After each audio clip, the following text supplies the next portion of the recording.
27 জুলাই 2025 ইংরেজি তারিখ কাকপাই রেঞ্জের স্মার্ট পেট্রোলিং 2 আমাদের টিম লিডার এর নেতৃত্বে এবং উনি সহ আমরা ভয়সিং এলাকায় আনুমানিক 5 কিলোমিটার পর্যন্ত একটি হরিণ ফাঁদ উদ্ধার করতে পেরেছি। তবে তার সাথে একটি জীবিত হরিণকে ইনশাল্লাহ উদ্ধার করেছি এবং সে একটু অসুস্থ। তাকে এখন আমরা এখান থেকে তাকে নিয়ে আমরা সুস্থ করব এবং তাকে ঊর্ধ্বতন কর্মকর্তার নির্দেশে আমরা তাকে আবার সুন্দরবনে অবমুক্ত করব। আপনারা সকলে সুস্থ থাকবেন, ভালো থাকবেন। বন্যপ্রাণীর সংরক্ষণে সকলে সহযোগিতা করবেন যাতে দুষ্কৃত লোক সুন্দরবনে প্রবেশ করে হরিণের ফাঁদ দিয়ে হরিণ শিকার করতে না পারে। সবাই ভালো থাকবেন। আল্লাহ হাফেজ। আসসালামু আলাইকুম। আজ 20/12/2025 ইংরেজি খ্রিস্টাব্দ তারিখ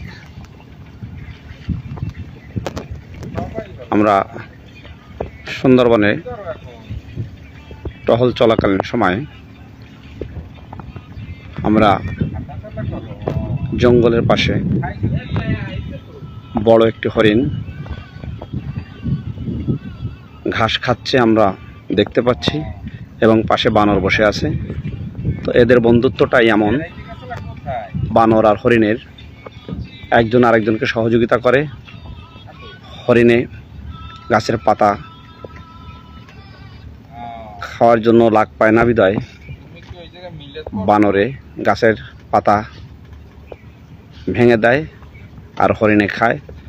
তো আসুন আমরা সকলে বন্যপ্রাণীকে ভালোবাসি, বন্যপ্রাণী সংরক্ষণে সকলে সহযোগিতা করি।